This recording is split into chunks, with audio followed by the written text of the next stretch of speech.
Bart Sibrel, thank you for joining me in the trenches. I loved what you said to me a moment ago, how all men are equal. Well, yeah, the analogy I used back in the videotape days, I could take apart a VCR, clean it, fix a broken videotape, but I couldn't change my oil. I'd be under there cursing because I don't do it all the time. So one person can change your oil or fix your car. Another person can do heart surgery but can't fix your car. So all people are equal in that way, and maybe spiritually as well. Some people have certain attributes. They don't drink, they don't smoke, but they don't get along with people as well as people who drink and smoke. So you never know. The Bible says that all have sinned and fall short of the glory of God.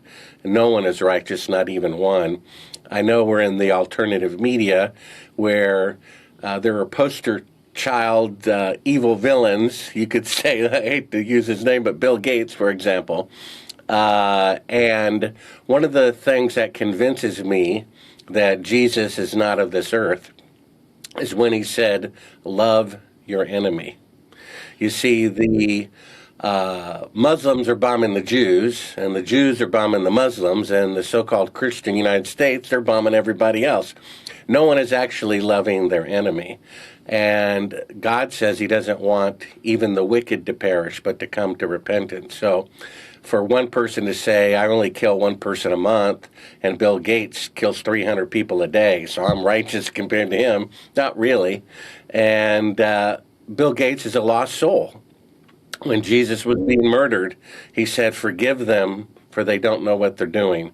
If you look at Bill Gates' body language, rocking back and forth, these strange gestures he moves with his hands and arms like he's autistic, there's something wrong with the guy. Not to mention, he was raised from the cradle to be a racist, eugenicist, under the philosophy of his parents who founded Planned Parenthood to lower the black population of America. And so this is he may still be doing wrong and all that stuff, but we need to have compassion on him as well. And the real enemy, according to Ephesians 6, I think, are the spiritual forces of evil and other dimensions that are controlling people's hearts and mind. Of course, if God is not in your heart, then only evil forces and thoughts can come in. And so the moon landing fraud, which is sad to say they actually did fake the moon landing, is very spiritually symbolic because it's mankind's greatest accomplishment by the most powerful nation on earth that claims to be the most righteous. And if you go to Sibrel.com and watch a funny thing happen on the way to the moon, we open up with the Tower of Babel, which Jesus said, if someone starts to build a tower and doesn't finish it, that half-built tower, year after year, is a testimony to the construction crew's foolishness for not knowing what they were doing. So the Tower of Babel was never finished, so it was kind of a rebuke. It said it was to reach the heavens. What is the moon landing? To reach the heavens. And it says why they did it in Genesis 6. It says to show off, to make a name for ourselves, for us to be the country, the people with the tallest building. What was the space race about? To show off, you see? Then we show the Titanic in the 20th century, the largest machine ever built by the hand of man. And they put in publicity posters, the ship that God himself could not sink. Tower of Babel never finished. Titanic never made one voyage. And then Richard Nixon, who didn't have the guts to show up for the launch. Can you imagine? The presidents of other nations are there at the launch of the Apollo rocket, and Nixon's not there. He knew it was fake, and he didn't want to have a picture of him shaking Neil Armstrong's hand with a big smile and it later to become unraveled. So he distanced himself from it in case they got caught faking it. No one had ever faked the moon landing before. They knew they could get caught, although they figured they probably would get away with it. So Nixon shows up for the second launch once they got away with faking it. So knowing that the moon missions were fake, Nixon nevertheless said, putting a man on the moon is second in greatness only to God making the universe, when he knew they weren't there. I mean, that's blasphemous. So according to that structure, it looks like if the rebuke about the Tower of Babel is known to the world, the rebuke of the Titanic is known to the world, maybe this rebuke will be known also, and maybe not immediately for a reason. Imagine there's a couple who madly in love, they get married, and then 6 weeks later, one of them's at a convention, gets insanely drunk, wakes up in a bed next to somebody with no clothes on and realizes they've been unfaithful. They can go home and tell their spouse and say, look, I don't want to live a lie. Divorce me if you want or forgive me, but that's what happened. Or imagine they tell them on their 50th anniversary, after they're a deacon in the church and respected in the community and loved by their grandchildren, oh, by the way, hon, I cheated on you 50 years ago. You see, the impact, I think, would be greater 50 years later. Maybe that's why. You know, I've never seen a debunking video, not a single one. Why waste my time? They did fake the moon landing, and it was a long road for me to come to that sad conclusion. However, I download one every now and then because if the truth comes out, they're going to be scrambling to take those debunking videos down so they don't look like, fools. And so I'm saving a few of them. And we were talking about the Danny Jones interview. And when I did 2 interviews with him last year, and when I did the first one, I think in March, he brought up some video on the screen of a debunking video. And I think it was because I did Joe Rogan. So after I did Joe Rogan, this guy starts the video by saying, I don't do debunking videos, but I'm doing this one. That's like Edgar Mitchell saying, I don't hit people, and then he hits people 5 seconds later, right? And so the guy is so offended, I offended his God, that he never does debunking videos, but he got to do this because I offended him so much. And I look at the counter time in the lower right-hand corner, and it's something like 2.5 hours long. Okay, so Jeremy, if they went to the moon, the amount of evidence that I have that proves they didn't is 0. So how long should a debunking video be? 0 minutes and 0 seconds, because I have no proof at all if they really went to the moon. But to have to spend 2.5 hours pushing back the proof that they did indeed fake it is more proof that they did. Why? I asked Charles Duke when we did this interview a few months ago, why are you here? If I climbed Mount Everest and Jeremy so-and-so in South Africa thinks I faked climbing Mount Everest, when I fly halfway around the world to sit across from him to debate whether I climbed Mount Everest or not, are you kidding me? Oh, give me a break. I have more important things to do, like taking a nap. So the fact that he's there, and if you look at it, Buzz Aldrin hasn't been seen in a podcast or TV interview in almost 3 years. They brought out Charles Duke because he's a better liar. And he's been on podcast after podcast after podcast since I did Joe Rogan, reassuring people that the moon missions are real, which he wouldn't have to do if they were real. Right? If I'm going around saying George Washington was not the first president, but it was Mickey Mouse, would there be 1,000 debunking videos to reassure people, no, it's not Mickey Mouse, and if you look at the picture, Mickey Mouse and George Washington look different? Why would they bother? The fact is there is enormous amount of proof that they faked it, and that's why it takes so much energy and effort to push it back. So that's my opening rant. How are you doing, Jeremy? Yeah, sorry. My curtain is broken, and the sun has suddenly appeared right in front The of light is shining through. How apropos. I need to fix this blind, but for now, I'm going to just have to hold my hand here. Bart, why is this important? Well, that's an excellent question, and really interesting. Because 75% of Americans believe that Oswald did not kill Kennedy. It says in the encyclopedia that Oswald killed Kennedy. The government has 1,000 pages of alleged documentation to prove that Oswald killed Kennedy. And yet 75% of Americans know better. There are 3,000 engineers who risked their reputation saying that the buildings on 9/11 did not collapse by a pinhole airplane going in and out of a grid. It's impossible. Look at Oklahoma City bombing photograph. Half the building, half the grid is blown away. It still stands. A grid cannot collapse. And half of Americans know that that didn't happen. So according to that, you could say this is just one more lie that the government did.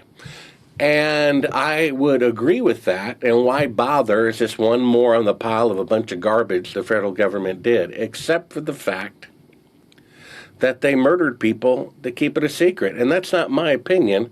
This is the opinion of dead astronauts' relatives who I interviewed at length, who say that their Apollo astronaut husband and father was murdered by the CIA for not cooperating with fraud in the Apollo program. And they're the ones who are telling me this. So if you love truth and love America, you know, a lot of things start out pure and become corrupt. You know, I hate to say it, but the Christian church is one perfect example. You know, was faithful and whatever, but even had hard times. I guess 3/4 of the New Testament is rebuking church members for being ungodly. Imagine how it got worse after that. And maybe America was founded on noble principles of independence and freedom. And the first document is not the Constitution, it's the actual Declaration of Independence that says when any nation becomes an obstacle or destructive of life, liberty, and the pursuit of happiness, it is the right of the people to alter or abolish it. According to the federal government today, it's illegal for a state, Tennessee, Texas, whatever, to pull out of the United States of America. It's illegal for them, according to the Attorney General of the United States or whatever. But the first document of our country says it's perfectly legal. And not to mention that if you ask the Congress, how many of you are Christians? Probably, 85% of them would raise their hand. And the Bible says when someone wants to divorce you, you are to let them do so. So there's scriptural precedent for that. The fact is they murdered their own people. The first one is life. According to the relatives of the man who was going to be the first man to walk on the moon, who would not cooperate with the moon landing fraud, he was murdered by the CIA. In fact, he had whistleblower protection the day he died. And I interviewed his widow for about 4 hours. She told me the day before he died, he telephoned her and said, "Hon, for some strange reason, the CIA is all over the launch pad today inspecting the equipment. I've been here for years, never seen the CIA. Why did they show up today?" The next day, he's dead from faulty equipment. A man who called the moon rocket a piece of garbage on the evening news a few days earlier and was a boat rocker that they couldn't deal with. And so the federal government has murdered their own people. Now, if you go to Wikipedia, which, lies continually, occasionally they have to admit the truth. And I think there's documentation about the Kennedy administration's Northwoods project where people from the Pentagon, chief of staff or whoever, said, "Kennedy, let's do this. You want to hear this great idea? Why don't we blow up Americans, blame it on Cuba so we have an excuse to go to war with Cuba?" They put in writing, I think these are unclassified now, that they thought, somebody in our government thought it was a great idea to murder Americans and blame other people to start a war. Doesn't that sound like 9/11? And they put it in writing. Now, I'm not a lawyer, but I think if you plot to kill people, that's called attempted murder, isn't it? Shouldn't those people have gone to jail? And Robert McNamara, Defense Secretary, told President Johnson, who rescinded Kennedy pulling out of the Vietnam War, said, "Look, the public's against it. We need something like Pearl Harbor, to motivate people." And they contrived a fake attack from a North Vietnamese ship on an American ship that led to the death of 3 million people, including 58,220 of their own soldiers, on an event that never happened. They completely fabricated it. And Kennedy's relatives say he was murdered by the CIA. So the federal government is murdering their own president, murdering their own people, murdering their own astronauts. That's why it matters. These people are at large. We can't say, Jeremy, in my subdivision, one child disappears every month. It's been going on for 50 years. It's one of those things, like it rains from time to time. No, it needs to stop. These are murderers running our government. They're embezzling billions of dollars, right? The only reason people haven't acknowledged the moon landing fraud is because it's a positive lie that people want to hear. They want their team to win the Super Bowl. They want science and technology in America to win the space race. And so they gave them this flattery, this fake moon landing, and people are defending their own oppressors, which is pretty pathetic. That's how fallen the world is. And so that's why it matters, because these people are murderers.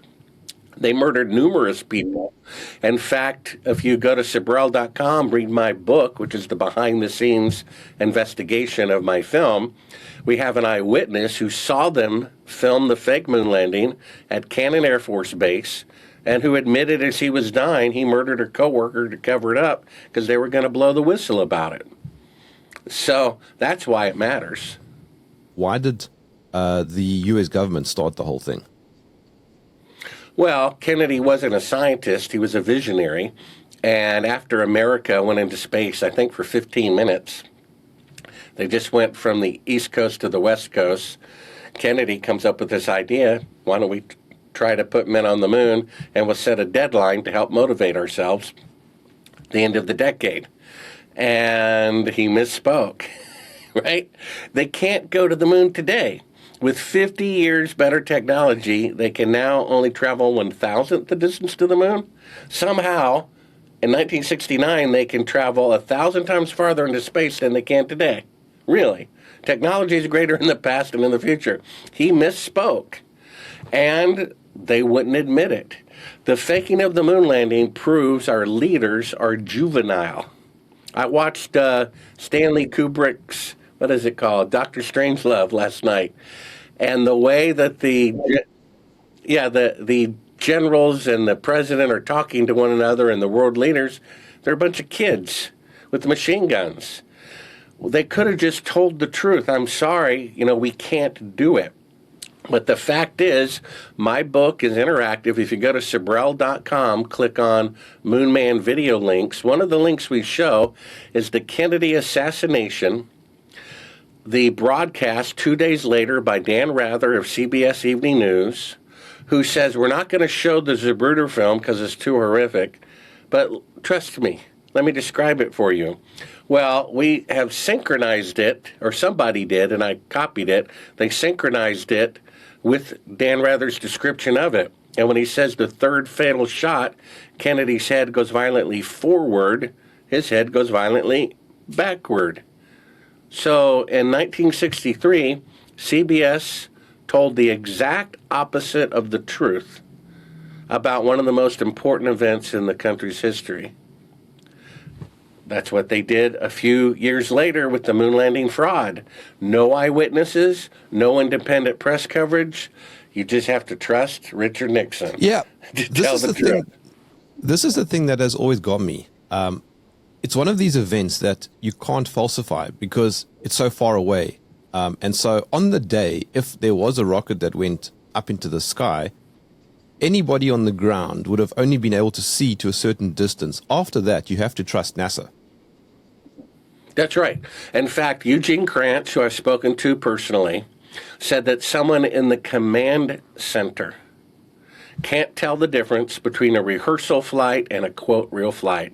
Just a bunch of numbers going by on a screen. So if someone in the command center cannot tell the difference between a real and a rehearsal Apollo flight, how can we, watching it on video years after it happened or as a 4-year-old from our living room? Their number one excuse as to why it must be real is 400,000 people were involved if you include every janitor and secretary and office supply and pencil pusher from every company associated with the Apollo program. But do you think the government's really stupid enough to say to the guy making the glove or the door handle or the boot, hey, we're really not going to the moon? Be sure not to tell anybody. I mean, come on. If someone in the command center can't tell the difference, how can we? And then they had other Apollo astronauts serving in the command center to run cover in case the mistakes were shown. We uncovered a mistake. Go to Sibrel.com and watch a funny thing happen on the way to the moon. We found footage of them faking part of the moon landing right in front of your eyes with a third track of audio of the CIA telling them how to do it. And when I saw that, I'm like, oh my gosh, they actually did fake the moon landing.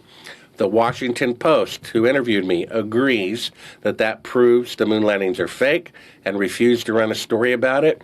Two NBC News directors agreed the footage I uncovered proves they did not go to the moon, and they were called by the federal government and threatened with disconnecting their, their network feed or something if they aired my footage.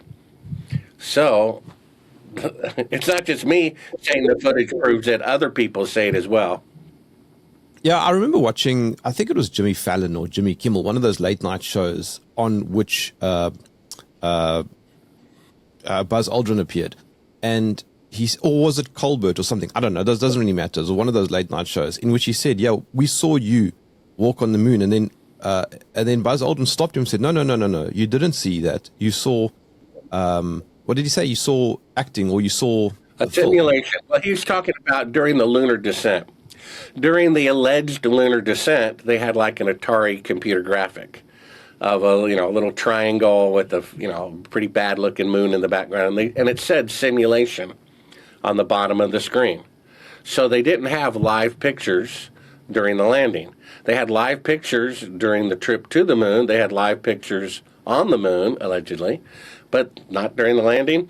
If the moon landing was real, they would have had a camera mounted on the side of the rocket, and you could go to the TV station and see it 24 hours until it completely left Earth and went to the moon and down. But they didn't. They had all these blackout points.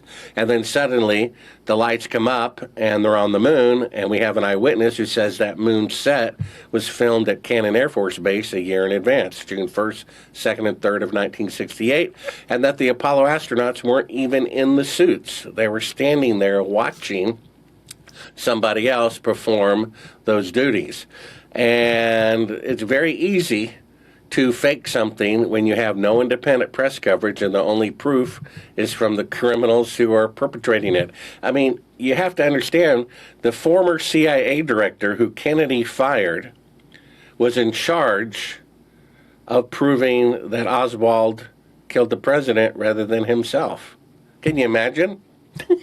Can you imagine if O.J. Simpson were the chief investigator as to whether or not he killed those people or not? Oh, wouldn't that be great? Right? I'm sure he would love that. So we had the person who killed the president, who gave that order, in charge of the investigation, proving who actually did it. And of course, he's not going to say himself. Do you think an unmanned mission has ever happened? Oh, sure. You can send a probe beyond Earth orbit. The problem is you don't have enough fuel to leave Earth orbit with people on board who require radiation protection, oxygen, food, and so forth. Elon Musk just said, in order to go to the moon, you need 15 fuel trips to a space station first. And from there, you'll have enough fuel to go to the moon and back. We have a video at Sibrel.com, Von Braun saying the very same thing. The largest rocket we can build can only go into Earth orbit. And from there, you need to ferry up multiple fuel trips in order to go to the moon. If that's what it takes to go to the moon before they set the goal to go to the moon and to, quote, return to the moon, then that's what it takes for all time. That's why they destroyed all the blueprint schematics of the Saturn V rocket, the lunar module, and so forth. Can you imagine? One of the clips at Sibrel.com, that my book is interactive with like 30 clips, NASA's astronaut says they destroyed the technology that they used to go to the moon. They intentionally But destroyed yeah, it. he says Now, it was an accident. no, he didn't say no. He didn't say that was an accident. I think they said they accidentally destroyed Yes. the original videotapes. The technology, he said, they intentionally destroyed. We destroyed that technology, is what he said.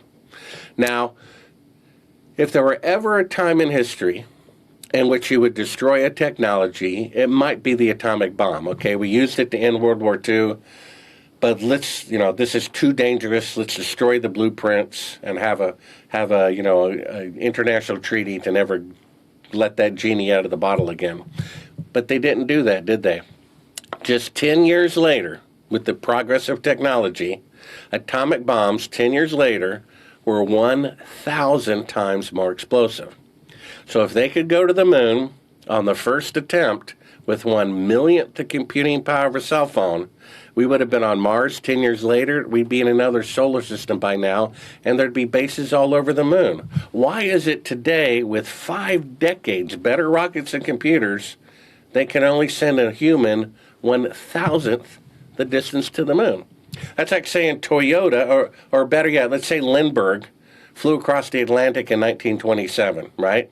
So 55 years later, 1982, the farthest an airplane can fly is only 3 miles, and not a single aircraft has flown over the Atlantic before. When people went to Mount Everest, aren't people still going to Mount Everest? When people went to the South Pole, aren't people still going to the South Pole? To say that Lindbergh flew across the Atlantic 3,000 miles in 1927, and 55 years later, the best airplane can only fly 3 miles, and not a single person from a single country has flown over the Atlantic in 50 years is preposterous. That's exactly what they're saying about the moon landing. You cannot have greater technology in the past and in the future. Plus, we have an eyewitness who confessed to killing a person to cover it up, where it was filmed, when it was filmed. We have this footage of them faking being halfway to the moon, and you can look at a simple shadow in a picture that proves it was electrical lighting, because the shadows are intersecting at 90 degrees when they should be parallel if they were sunlight. You can prove the moon landing fraud in one picture. People just don't want to accept it. Even great critics of the federal government, like, what's his name, Tucker Carlson, and who's that guy, Glenn Beck, they're sincere, but they're sincerely wrong. They say to themselves, I know America has gotten bad, but at least we went to the moon. They should know that from past experience that the longer they live, the deeper they dig, the world and the federal government is more corrupt than they previously thought. There's no independent press coverage. People wanted to believe it. They did, sadly, fake the moon landing, and anyone with an open mind would agree. There's a great clip or quote on my homepage of Sibrel.com from someone who saw me on Joe Rogan. He says, I never considered that they were fake, but after watching the interview, it's so obvious that they faked it. Bart's book shows all the proof, all the more, that they faked it. I'm sorry, I had to come to the same conclusion from literally worshiping the glory of the moon landings to being a skeptic to realizing they did indeed fake it. That's the world we live in. That's the country we have. And if we keep denying we have cancer, it's going to be our undoing. Do you think Joe agrees with you? Oh, absolutely. Yeah, he called me up or emailed me 22 years ago, says, Bart, I believe we didn't go. What can I do to help you? Took me out to dinner. And then, before the show, it's like, I know we didn't go, but let me, pretend I'm being critical here, And I didn't understand what he was doing, because I know he knows we didn't go to the moon. And then I was exhausted from traveling, and it was like a 3-hour interview. And normally I'm like, that interview went great or terrible. And after Joe Rogan, I'm like, what was that? And we, in the break in the bathroom, I'm like, what are you doing? You know they didn't go to the moon. He says, I know, but trust me, I'm doing this for a reason. There's a whole new generation of people who need to, overcome the critical thinking. Trust me. And apparently he was right. I can't see my nose for my face or the forest for the trees. And after, that's why I posted that quote about the Joe Rogan interview on my homepage, because he was right. The way that he did it did help people see that the moon missions were fake if they have an open mind. Other people, worship it. I get emails from people who say they wish they could watch my wife and children burn alive before their eyes because I dared say the glorious moon landings were fake. Anyone who foams at the mouth to that degree does not see things clearly, which proves that I'm right. I talked to a college professor teaching aerospace, and he said even if Neil Armstrong confessed on national TV that the moon missions were fake, he would think that they're real anyway.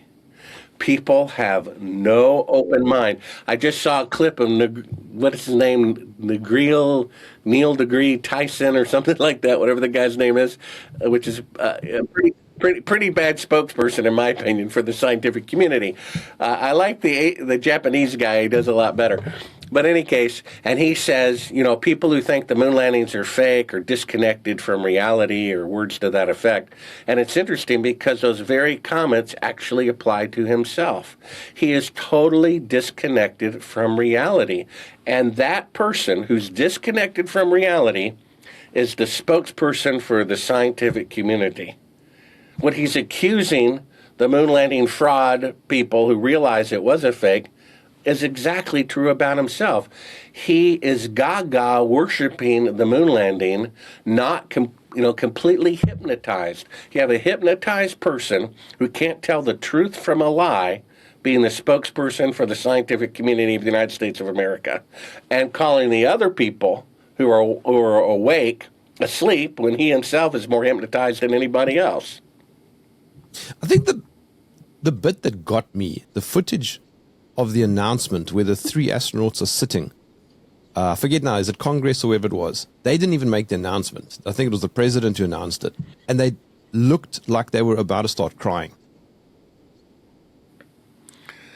Yeah, now, to me, I gave them the benefit of the doubt as long as possible. I had $1 million to produce this movie. It was given to me by someone who built rockets for NASA, who knew it was fake, who thought it was his patriotic duty to expose it. I was producing the film under the theory it might be true that they faked it. I found the footage that proves they were faking part of the mission right in front of your eyes, and I'm like, oh my gosh, they really did fake the moon landing. And I was shocked. Now, I gave myself too long of a 2-part episode to answer your question. Remind me your question one more time. That was a lead up to answering your question. I was just saying that those 3 astronauts sitting, and they looked so unhappy. So to me, the epiphany, how I went from, believing the moon landings are real to knowing that they were indeed falsified is that footage. And about 80%, 4 out of 5 people who watch a funny thing happen on the way to the moon, it's there for free at Sibrel.com, they reverse their opinion. And of that group, 80% say the proof that convinced them was the footage of them faking part of the moon mission. But 1 out of 5 say the proof that convinced them was what you said, Jeremy, their expressions at their first and only press conference together. They look like they're at the funeral of their mother instead of the winning locker room of the Super Bowl. Their expressions look exactly like people who don't want to be there, who are lying and wish they weren't lying.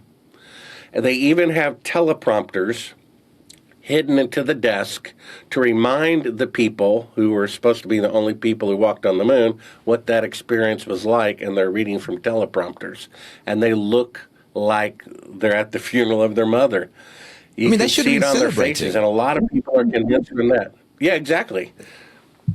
I mean, The greatest so many event. I know, but they're there lying about mankind's greatest accomplishment. You can see it on their faces. They wish they were not there. You can see it on their faces, their depression from having to lie or being, coerced into lying. Well, the counter argument is that they were just being professional. It's another day at the office.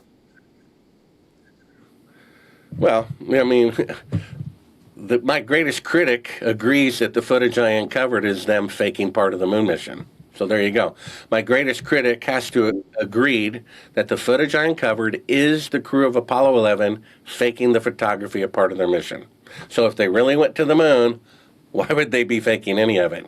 You can argue in and out of anything. Like I said, a college professor said a confession from Neil Armstrong that it was fake would not dissuade him from believing in the glorious moon landings. People just are going to believe what they want to believe. Speaking of Neil Armstrong, I mean, didn't he go into like a reclusive hermit kind of lifestyle after that? Yeah, he did. From my research, he was a very, I think they say, gregarious, outgoing person prior to the Apollo mission. He was the life of the party. Apparently, he played the piano. Everyone would surround him, and he would sing and play the piano at parties and was the center of attention. And then afterwards, his personality became the exact opposite. He became reclusive.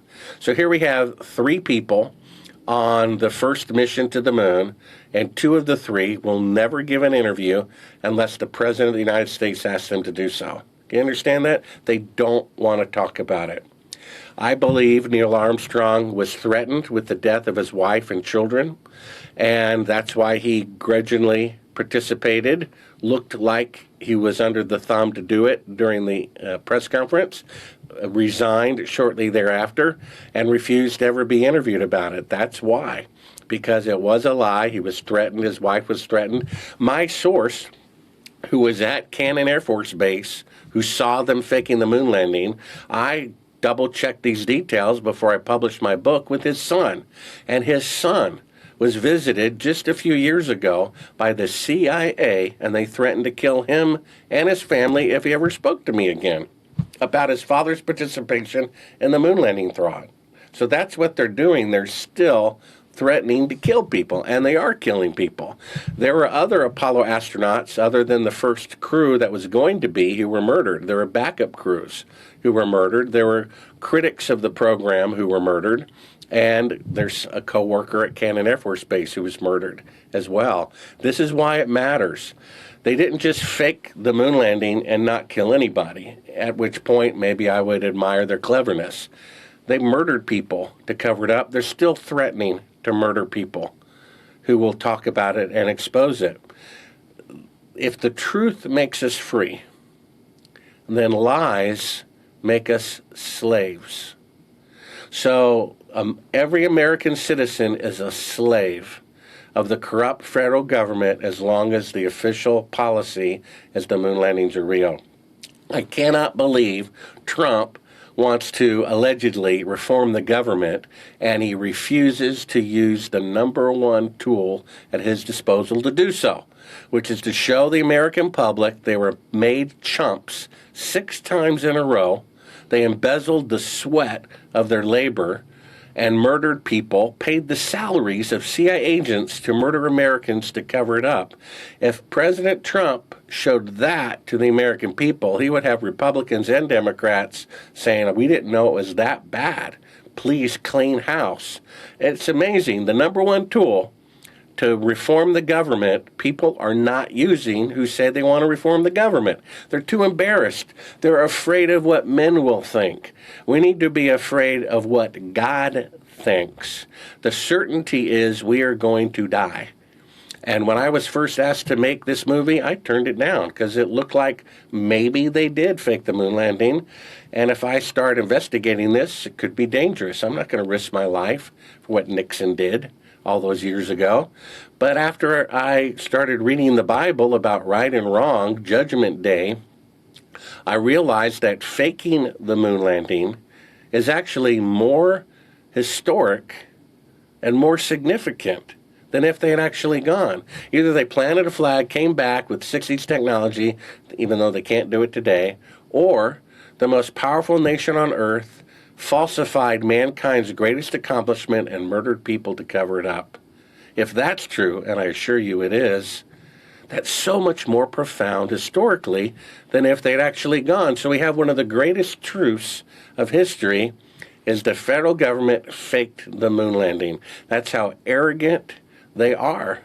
And they murdered people to cover it up. And it's like people having cancer and not having a cure, or not even knowing you have cancer. Why there's gutless people in the federal government? No one has the guts to tell the truth. After 5 years of change, I changed my mind. I said, I'm going to die anyway. This is worth dying for. If they fake the moon landing, that's a cancer the public doesn't even know exists, and the people who did it are going to stay in power until it's exposed. The other red flag is also that it's only Americans who supposedly went to the moon, no other country. Well, yeah.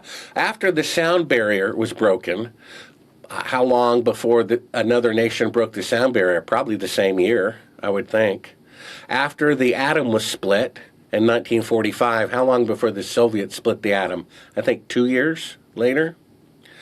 So I don't see why somebody can fly to the moon on the first attempt. On the first attempt, right?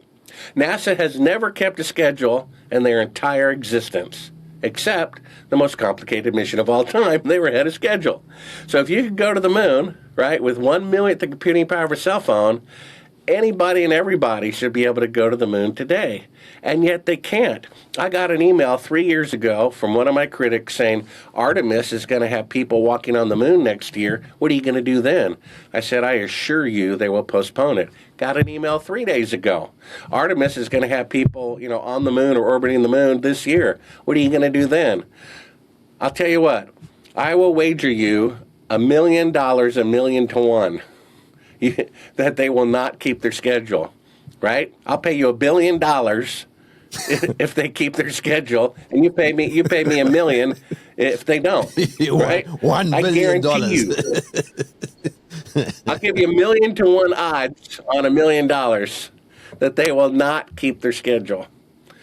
And they won't. They haven't. They keep postponing it. They said in 2014 they're going to have people orbiting the moon in 2018. And it wasn't until 2022 that they had mannequins, not people, orbiting the moon. Okay, so you can play golf and drive cars on the moon and have parties on the moon with 1960s technology, and the best you can do 50 years later is have mannequins orbiting the moon? Mannequins? One of the clips at Sibrel.com is NASA's own scientist saying there's a huge field of radiation you'd have to go through to the moon. The technology to do so has not been invented yet. So, I saw, there you go. Bart, a few years ago, somebody sent a link of a audio clip that was on NASA's website in which Nixon was supposedly talking on the phone to Neil Armstrong, who was on the moon. And there was no delay. And then apparently that clip got taken down and got re-uploaded with gaps. Do you know which clip I'm talking about? Well, I think the one I know of was a conversation between NASA and the astronauts. The footage that we uncovered, go to Sibrel.com to see it. We have a third track of audio of the CIA prompting the Apollo astronauts not to speak until a fake 4-second radio delay goes by. During the scene that we have of them faking being halfway to the moon, it's supposed to be like a little blue Earth surrounded by black. The lights come up, and it's a 1-foot model of the Earth that they created in the spacecraft. So they're still in Earth orbit, faking being halfway to the moon. And in order to do so correctly, they have an earpiece in. NASA asks them a question. 1 second goes by, 2 seconds go by, 3 seconds go by, 4 seconds go by, and the CIA, you hear them clearly talk. And Neil Armstrong speaks. They're telling him to fake a 4-second radio delay.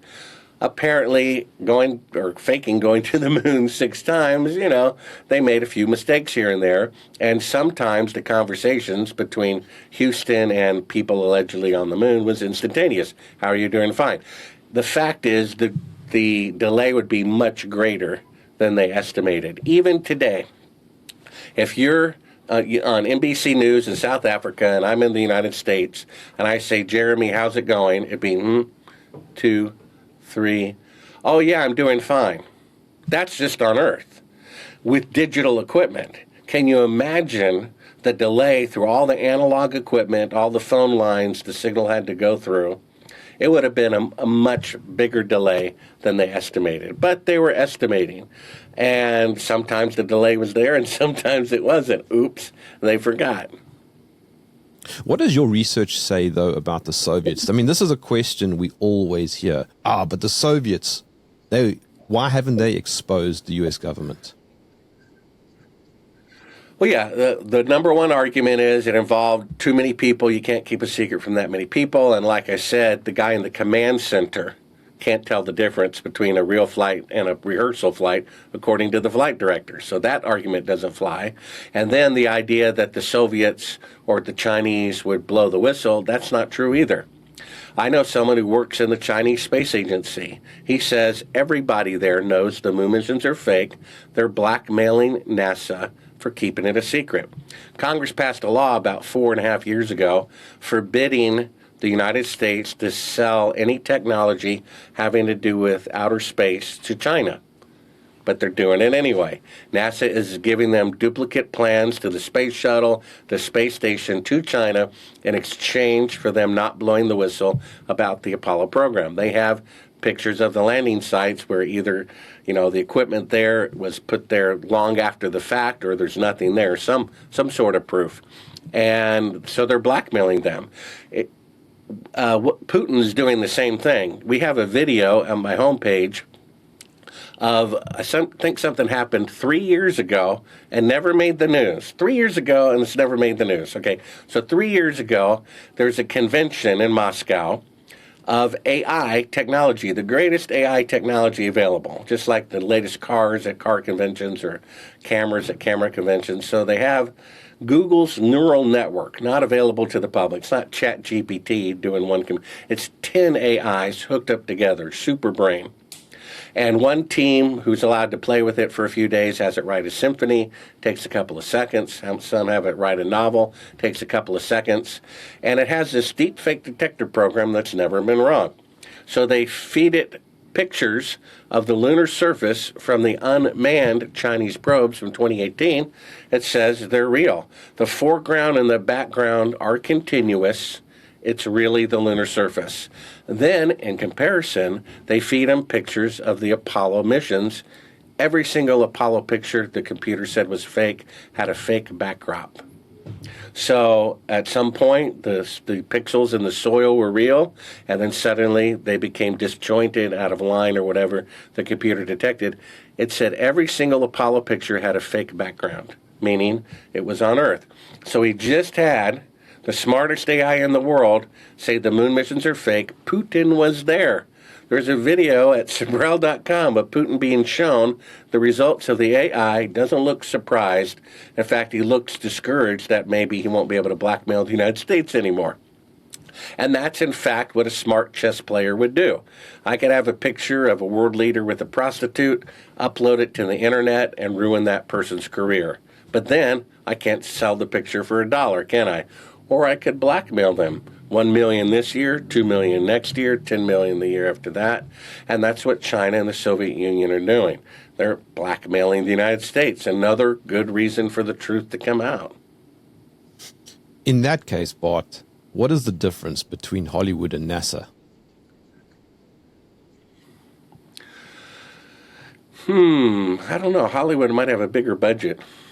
Not sure. Hollywood and the Pentagon, or whatever it was called, the War Department after World War II, and I think they renamed it that, they've always been working together. And I don't think there's, in and of itself, anything wrong with that. If, and I don't know that it was, if World War II were justified, coming to the aid of allies, which seems like it could be justified, making films about patriotism or joining the army or buy, stock bonds and, what are those things, ration cards, getting people a positive attitude. I don't think there's anything wrong with that. However, I think Congress passed a law in 1947 that they said now that the war is over, we can't use media to deceive people. So they made it illegal for the media to deceive people. And then in 1958, I think, there was a big quiz show scandal. Quiz shows were really big. And Time magazine had on their cover the smartest man in America, who appeared to be that way because he got the answers in advance. So they wrote another law that says you can't use television to deceive people, which of course the federal government broke when they faked the moon landing. I think President Obama rescinded that and now says the federal government can use lies in video, in television, in order to coerce the public into whatever opinion the government wants them to have. They made that legal. They made lying to their own people legal. Now, you can make murder legal. You could say it's now legal for you to kill anybody you want. Does that actually make it legal or right? You see? So what these criminals do is they write laws to make their crimes legal. That's what they do. That's how bad it is. Do you think Elon knows? Absolutely. Yeah, I know he has a copy of my book when it first came out, and he's the one who said it takes 15 rockets of fuel to reach the moon. He said it. So that's kind of an acknowledgement, seeing how the Saturn V rocket allegedly went in one rocket, not to mention von Braun said on camera and in writing, the largest rocket mankind can build can only achieve Earth orbit. You need multiple fuel trips to go to the moon.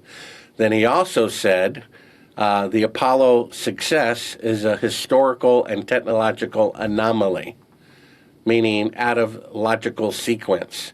You cannot have greater technology in 1969 than today. Is there any device from 1969, a telephone, a microwave oven, anything, a light bulb, that its counterpart today is inferior quality to its counterpart in 1969. It's never happened in the history of the world. Just like I said, Lindbergh flew across the Atlantic, 1927, 3,000 miles, and 55 years later, the best airplane can only fly 3 miles. No one has flown across the Atlantic. And yet, look at the advancement in airplanes. Look at the advancement since they blew up the first atomic bomb. 1,000 times more powerful just 10 years later. This doesn't make sense that NASA can only send mannequins to orbit the moon 50 years later. Wasn't von Braun also part of the paperclip program? I mean, if I remember correctly, he was one of Hitler's top scientists. Yeah, Operation Paperclip was basically, I guess, a negotiation between the Soviet Union and the United States, who were the victors of World War II. There was this rocket technology that von Braun had created. He could launch a missile from the coast of France, and it would hit London somewhere, which is pretty good, for when they really didn't have computers or anything. But of course, it would hit randomly, hit churches and schools and hospitals and who knows what. And when they divided up the spoils of war, the Soviets got the hardware because it was physically in Europe, all the rockets, all the rocket factories, whatever. But the U.S. got the scientists, which is actually a better deal. It gave the Soviets a lead in the space program at first because they had the hardware. But we had the people who built it who could remanufacture it and then go on beyond that. And that was von Braun.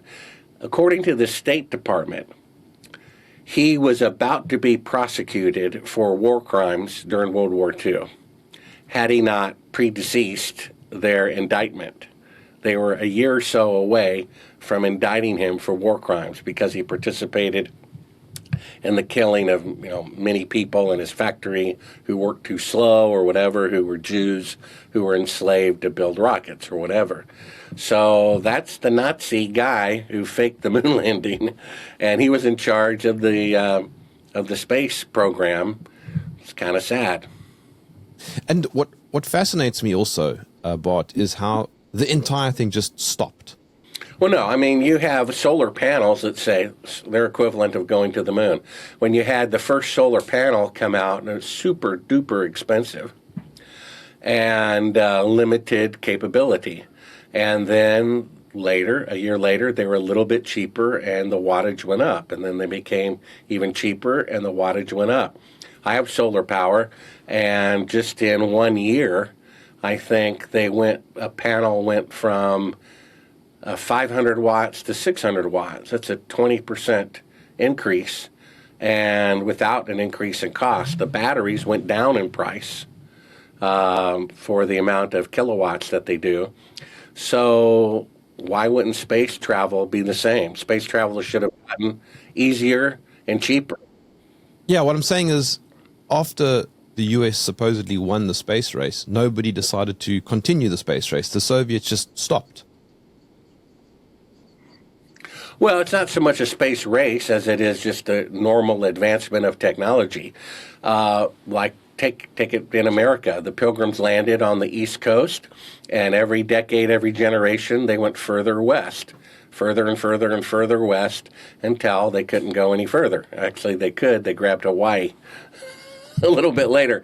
So there is no limit in space. So if they went to the moon in '69, they would have just kept going. Then we'll go to Mars. Then we'll go to Jupiter. Then we'll go to Titan. Then we'll go to the next star, right? And see if it has planets. They would just keep going and keep going and keep going. There's no technological investigation that has ever stopped in its tracks.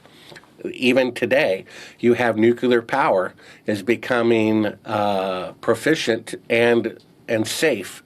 About half the nuclear power plants in the world right now, there's probably about 450 of them, half of them are not safe.